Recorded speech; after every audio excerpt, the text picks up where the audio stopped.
Hello, AP students. This is Mrs. Politsky, and I have notes for Chapter 9 Psychological Disorders, Part 2. What capabilities does the child possess? So, we're going to take a look at prenatal development in this little segment. And prenatal development, this is the developmental period before birth, roughly the 9 months between conception and birth. And during this stage, we have a series of things happening, all happening very rapidly. We have our zygote, which shortly after conception, the fertilized egg or the zygote begins to grow through cell division and implants itself on the lining of the uterus. And this happens roughly about 10 days after conception. From the zygote, we go to the embryo, and this begins roughly 10 days after conception until about 8 weeks after conception. And during this time, the placenta begins to form, and the cells form the nervous system, muscles, blood vessels, and internal organs.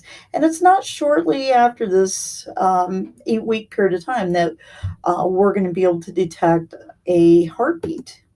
So we can hear a little bit about something called differentiation. This is the our combining of cells into particular organ systems, and this occurs during the embryonic stage. And from that point on, from after 8 weeks, we go into the fetus stage. This occurs 8 weeks after conception and will last until birth. The baby will begin to move spontaneously. Hence, we have the development of the somatic nervous system. So there is a lot happening in a very short period of time. Um, Moving on, perinatal toxins. The placenta, for the most part, this is the organ that acts as an interface between the embryo or the fetus and the mother. It does have separate blood systems, bloodstreams, but allows for an exchange of nutrients and waste products. So it is possible that mother and baby could actually have two different blood types. And this is something that, especially women who are carrying their first child, and if they're not really sure what their blood type is, uh, doctors will take a blood sample to determine the blood type, and they will also they may ask the mother if they know what the father's blood type is to help us understand maybe what's happening as far as the development of the child. Teratogens, for the most part, these are substances from the environment, such as viruses, drugs, other chemicals in the environment that can damage the developing organism during this prenatal stage.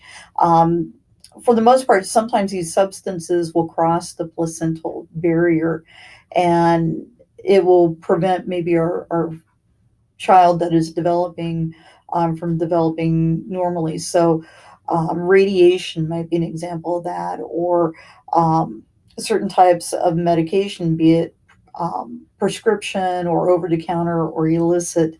Even things like sexual transmitted diseases can act as teratogens as well. Other things going on. During prenatal development, the brain is also developing.